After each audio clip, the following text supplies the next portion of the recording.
Assalamualaikum warahmatullahi wabarakatuh. Salam sejahtera untuk kita semua. Di konten kali ini mungkin akan membahas topik yang agak berbeda dari konten-konten sebelumnya. Untuk video kali ini akan membahas tentang cara pengelolaan finansial Anda di tiap bulannya. Nah, kamu sering nggak sih ngerasa memiliki banyak uang saat menerima gaji di awal bulan sehingga pengen beli apapun tetapi merasa kesulitan pada saat memasuki akhir bulan? Jika mengalaminya, sepertinya kamu harus mulai belajar mengalokasikan gaji dengan lebih bijak demi mempersiapkan masa depan. Salah satu metode alokasi gaji bulanan adalah konsep 40-30-20-10. Bagaimana sih aturan mainnya? Simak ulasan video kita kali ini. Let's check this out.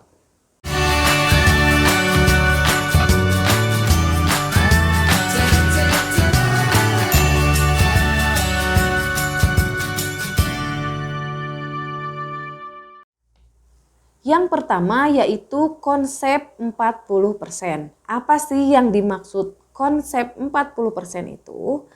Konsep 40 yang dimaksud adalah 40% dari pendapatan kita digunakan untuk biaya hidup. Biaya hidup yang dimaksud bukan hanya untuk kebutuhan pokok seperti biaya makan, transportasi, pulsa, dan kebersihan. Namun, biaya hidup yang sifatnya mendesak juga masuk dalam kategori ini. Misalkan biaya makan di luar, nonton bioskop, dan ngopi cantik di kafe. Jadi cukup gunakan 40% gajimu untuk pengeluaran pokok, hiburan, dan juga untuk self-reward. Kedengarannya aturan ini memang sulit, tetapi beberapa tahun kemudian kamu pasti akan berterima kasih pada dirimu sendiri. Pasalnya, konsep ini akan membantumu meraih kebebasan finansial lebih cepat. Konsep yang kedua adalah 30% untuk membayar cicilan. Cicilan yang dimaksud dalam kategori ini adalah cicilan yang bersifat produktif. Misalnya, cicilan KPR, KUR, kendaraan untuk mobilitas kerja, dan aset lainnya yang nilainya meningkat.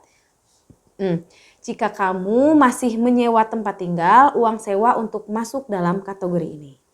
Jangan masukkan cicilan konsumtif dalam alokasi ini, seperti cicilan kartu kredit, pay later, dan utang konsumtif lainnya.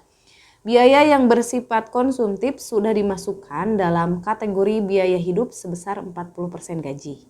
Tetapi usahakan untuk tidak membelinya dengan cara utang atau kredit ya. Konsep yang ketiga adalah 20% untuk mempersiapkan masa depan.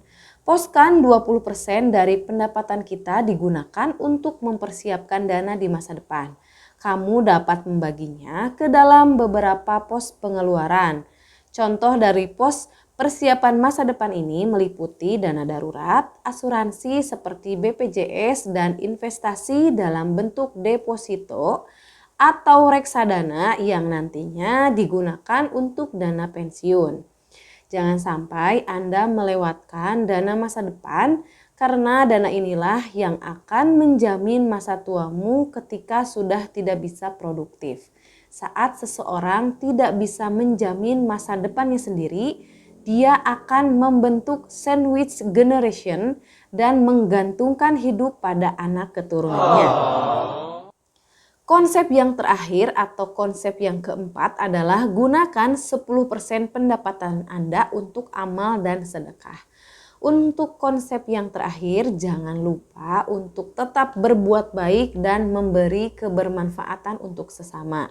Pergunakan 10% gajimu untuk beramal, misalkan menyumbang untuk pembangunan tempat ibadah, panti asuhan, maupun keluarga dengan kemampuan ekonomi lemah.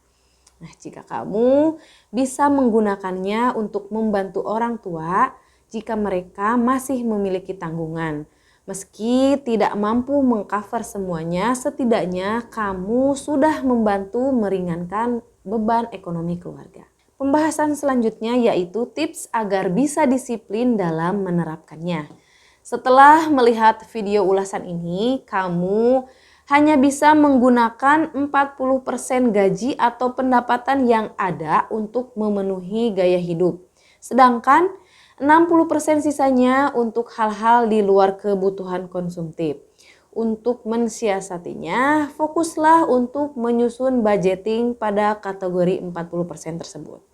Utamakan untuk kebutuhan yang bersifat pokok. Jika terdapat sisa, baru gunakan untuk memenuhi keinginan lain. Pandai-pandailah dalam menghemat pengeluaran. Misalkan dengan membawa bekal dan air putih dari rumah, mengurangi belanja yang sifatnya impulsif dan hindari memiliki sesuatu di luar rencana. Meski berat, tetapi semuanya akan menjadi mudah jika kamu berusaha membiasakannya. Dengan menggunakan konsep alokasi gaji 40-30-20-10, kamu akan memiliki aset dan tabungan di masa depan. Mungkin itu saja video kita kali ini, semoga bermanfaat ya guys. Setelah kalian menonton video ini sampai habis, jika masih ada yang mau ditanyakan, silahkan tulis di kolom komentar. Jangan lupa like video ini, share ke teman-teman Anda. Sekali lagi, subscribe bagi yang belum. As always, tetap semangat mencari rezeki. Wassalamualaikum warahmatullahi wabarakatuh. See you.